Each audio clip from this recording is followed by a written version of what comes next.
Headline then finite verb.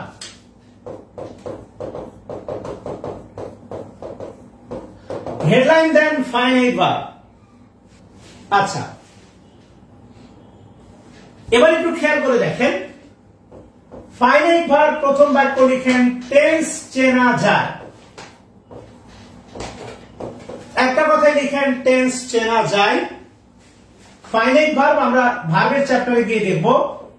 আর লিখেন নন finite verb, এর বিপরীত লিখেন টেন্স চেনা যায় না। আর নন ফাইনাইট ভার্ব ব্র্যাকেট দিয়ে লিখেন আইজিপি। নন ফাইনাইট ভার্ব ব্র্যাকেট দিয়ে লিখেন হচ্ছে আইজিপি। টেন্স চেনা যায় না, আইজিপি। কেমন? এবং আইজিপি তে হচ্ছে আইতে সমান সমান হচ্ছে আপনার ইনফিনিটিভ, আইতে হচ্ছে আপনার ইনফিনিটিভ, জি সমান সমান হচ্ছে আপনার জেরান্ড, আর পি সমান সমান হচ্ছে আপনার পার্টিসিপল। আইতে ইনফিনিটিভ, জিতে জেরান্ড, আর পিতে হচ্ছে আপনার কি পার্টিসিপল। অর্থাৎ ইনফিনিটিভ, জেরান্ড, পার্টিসিপল। তোলে বিশেষ দ্রষ্টব্য দিয়ে লিখেন 2 প্লাস V1,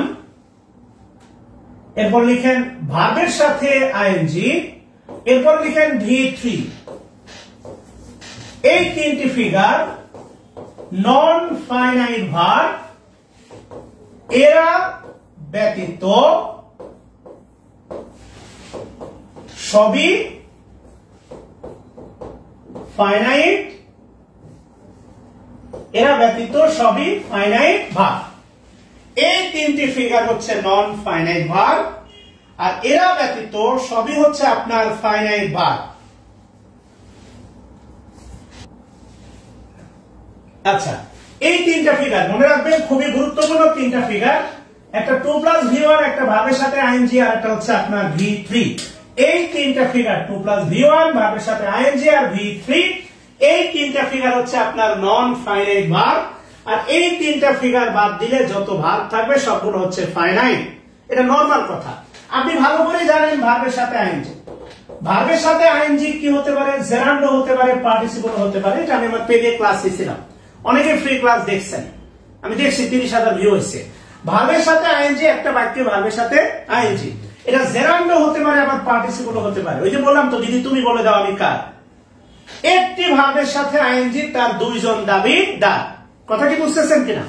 একটু খেয়াল করে দেখেন, বাক্যে প্রদত্ত ভার্বের সাথে আইএনজি, এটা পার্টিসিপল হতে পারে, জেরান্ডও হতে পারে। এটা নন ফাইনাইট ভার্ব। পার্টিসিপলই হোক আর জেরান্ডি হোক, এটা হচ্ছে নন ফাইনাইট ভার্ব। আপনি ব্রাহ্মণ বলেন, শূদ্র বলেন, কায়স্থ বলেন, আর যাই বলেন না, সবাই কিন্তু হিন্দু।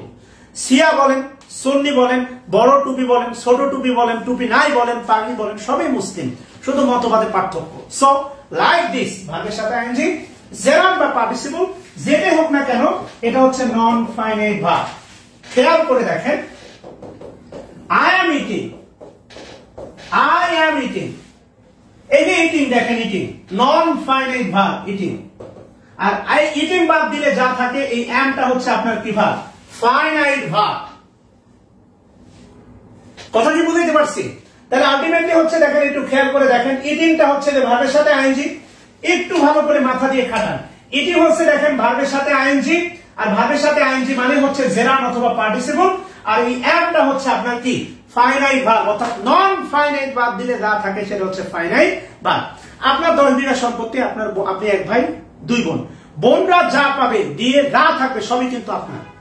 লাইক দিস, এই তিনটা ফিগার, একটা বাক্যে তিনটা ফিগার, 2 প্লাস V1, ভার্বের সাথে আইএনজি, আর একটা হচ্ছে V3। এই তিনটা ফিগার বাদ দিলে ওই বাক্যে যে ভার্ব থাকবে অবশিষ্ট, ওইটাই ফাইনাইট ভার্ব।